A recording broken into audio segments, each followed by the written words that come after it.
Hey, it's Jeff Walker, and I had a really great question come in on our Facebook page. It was from Charles Water, and he asked, how do you stay centered and on top of your game, ready to handle the challenges that life throws at you?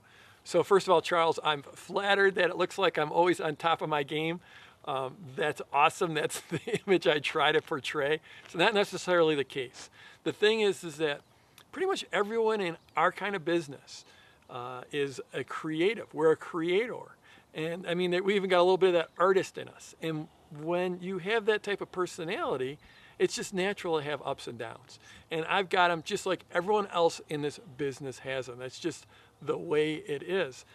And I think an important thing is, well, first of all, to acknowledge that and to not be too hard on yourself, not expect you to be on your absolute A+ game every single day, because no one in this business is. And I think that in general, as I go through my life, I see a lot of people that are way too hard on themselves. I guess, or at least the people I interact with, they expect themselves to be absolute amazing performers at all times, and no one is.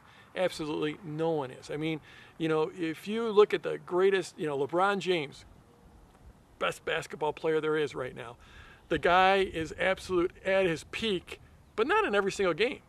And if he had to play a game every single day, 365 days a year, he absolutely wouldn't be at his peak. He takes time off in between them, and then he rises to a peak state for those games. And even then, he misses. He doesn't hit the peak state every time. So if you're in this, first of all, forgive yourself. Don't expect yourself to be amazing.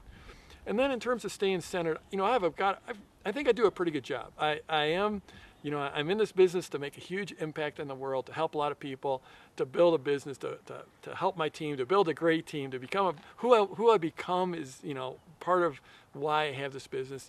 It forces me to become a bigger, better leader, a bigger, better person to grow my business. But one of the things is this business really does exist to also feed me and my life and my lifestyle.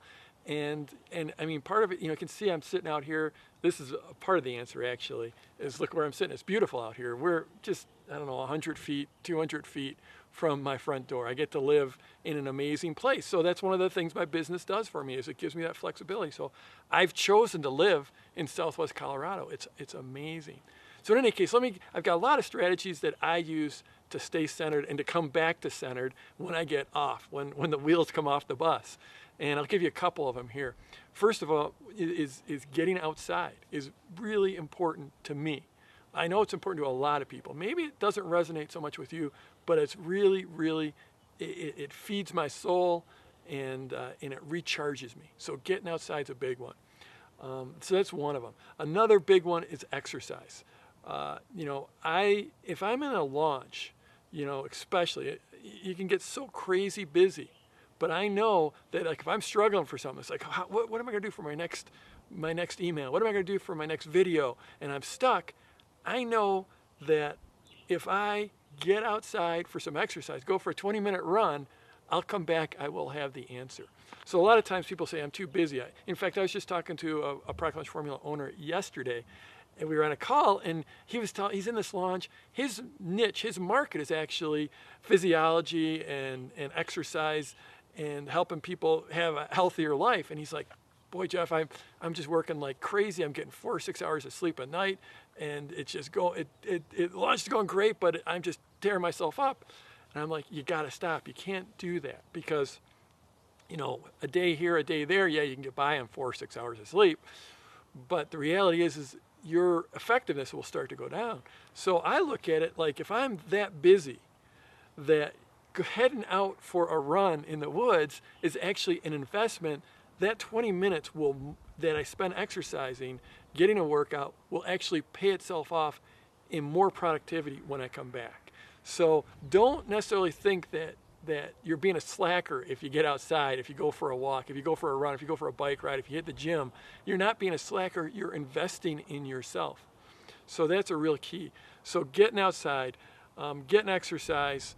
And another big one for me is meditation. It is a big part of my life. It's not a huge practice. I'm not an expert at it, but 20 minutes sitting in silence, that also pays off huge dividends going forward for me. So I invite you to maybe explore that. So like I got lots and lots of other strategies. In fact, I've got a list. You know, I use Evernote like everyone I know, and in Evernote I sort of have a list. These are my go-to strategies, like when I'm down, when I'm in a funk, because sort of when you get off kilter, it's hard to remember how to get back on kilter. It's hard to remember back how you were when you were hit, when you were in your A+ state.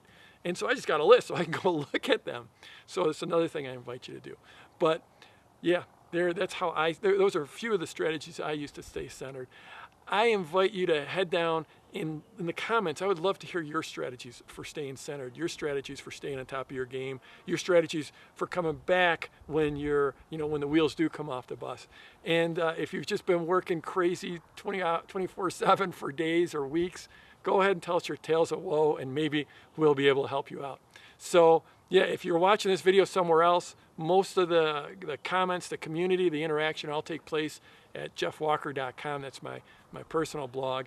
So head over there, leave a comment, hit the Facebook like button, and yeah, I can't wait to engage with you in the comment section. And the other one is, wow, we just got dived on by a bird there.